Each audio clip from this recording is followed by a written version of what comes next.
Alright, welcome back to Reborn as a Vending Machine. Anime Review, episode number 12. Unlike in the case of last week, I actually reviewed this the day it comes out, which is nice. Same can't be said for Reincarnated as Seven Prince. Maybe next week, basically, I'll be able to do that.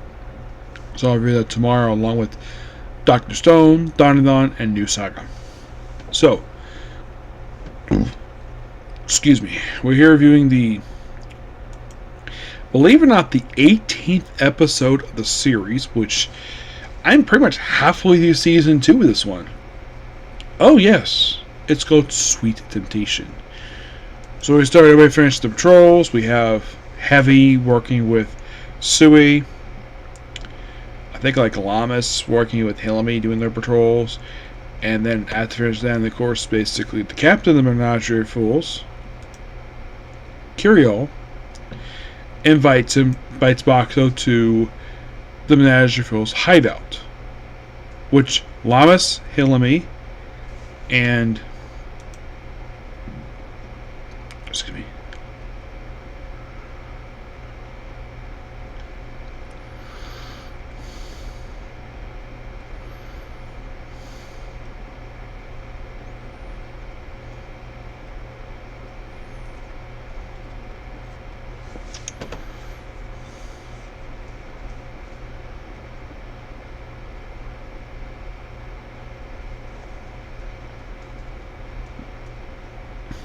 so they all go to the hideout, and basically, they decide to go to their room. Sui didn't know anything about this at all. The subject she's member.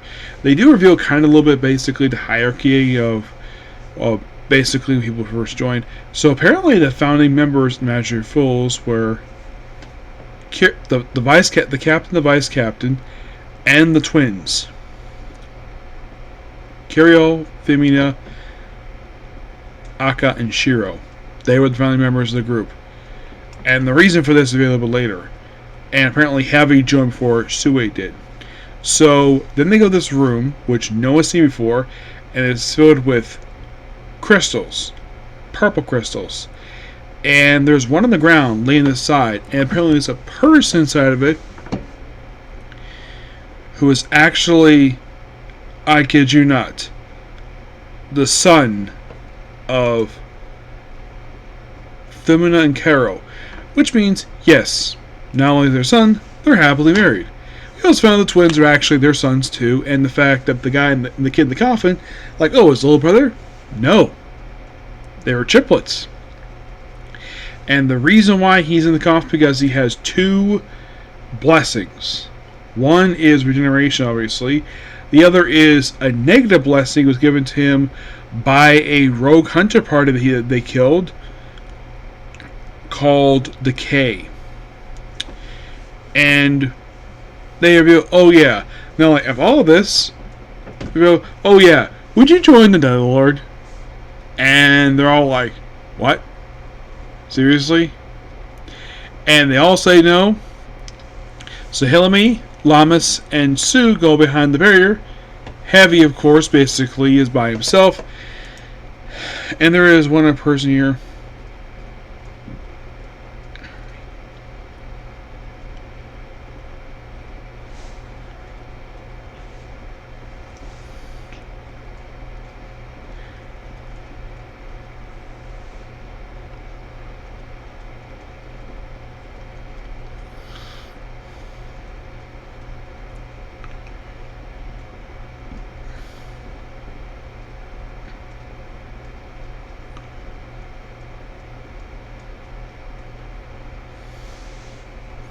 I think his name is Gogao, I think it is. Yes.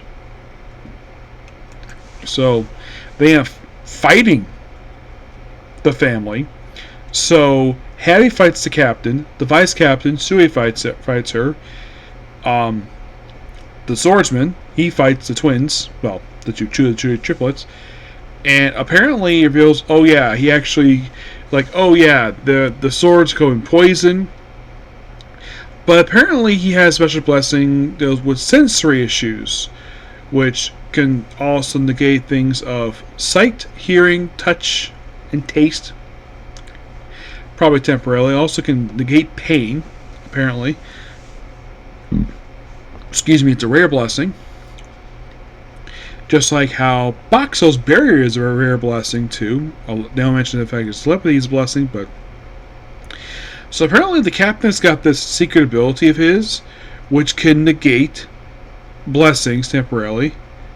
So, and he uses to allow his family to get away, but the sun trapping crystal is still there. They just abandoned their son because they're the bad guys. And basically the plan is to go find the two other members of the Master of Fools, which of course Happy was looking for before he was in prison for being a pervert. Well, for some people's shoes. And so they use a teleportation device where it's basically Director Bear, Director Origin, Hilmy, Lamas, Boxo, and the Swordsman, and they all teleport. But something's wrong. The teleport's been corrupted. And then they get to a location, don't know where this is. Box arrives first, and him being very smart makes him a small vending machine with the balloons, allows him off the platform. Oh yeah, this could basically be Lamas. And then it's just Director Bear and Hilamy. And they're wondering, where's Lamas? Good question. We'll find about that next episode. But this episode, the best way to describe this episode, this is a heavy plot episode. My gosh. I mean, there's action, yes. The whole thing about the fact that Curio and Thelma were basically a couple. And, well, not only married, but the fact that the two kids, the twins, are in fact part of a triplet set. I thought that was very interesting. Excuse me. Though I'm like, Pharaoh, if this woman's basically your wife, you are one lucky man, because this woman's very beautiful. But not only Lamas is missing, but also Sui and Heavy and everyone else on the team. But I get the fact why Boxer's worried about Lamas because, well, Boxer's in love with Lamas. Yeah, so they like each other. So he's obviously worried about her because he loves Lamas.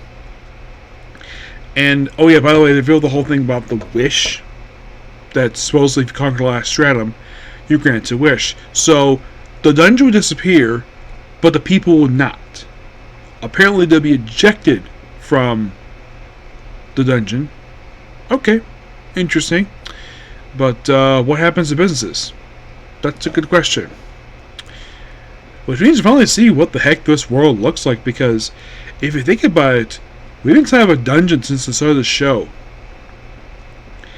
And this is probably the only show to start off in the dungeon and still be in the dungeon by this point of the series. Like, look at series like Fairly Frame and Freya, where they were in dungeon for a few episodes and they get out and you see what the world looks like. Here, we don't know what the heck the world looks like outside of the stratum. We have no idea. By the way, the wish is basically to get rid of the negative blessing. And as far as I can tell for Lamas and Boxo's wish is to have Boxo become a human. If that's the case, then what's going to happen with Boxo's abilities? That's a good question. Like, is he going to get his body back he had before he was reincarnated as a vending machine? Who knows?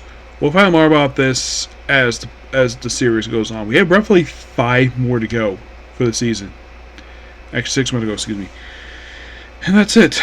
And like in the case of the first season, this one's probably going to cover just one book. Yeah, one book. Yeah, this book season's covering book 2. And given how many books are released so far, which is surprisingly 4. Yeah, they have done 4 books. Because that's the weird thing. The first 2 books have all been released here. But not book 4. Don't know why book 4 has not been released yet. I mean, it was released here 2 years. We released in Japan 2 years after they did a revised version of Volume 3. Which I found that to be interesting. And they did release here the first 3 volumes approximately 5 years for the start of the show. Yes. And still as of right now. So when the anime started back in July of 2023, it was the first book was actually re-released as sort of probably a promotional thing for the show. It was re-released a week prior to the show starting. And then like 2 months after the show started, they re-released book 3, and then a few months after that released book 2, but then book 3. And I think for a while this was considered to be the final book of the series. And then they decided to release book 4. Yeah. But in the case, basically, what we're going to do now, right now we're going to call our night. Excuse me, so that's pretty much it. Took a video. Please make sure to like and subscribe to notifications. Well,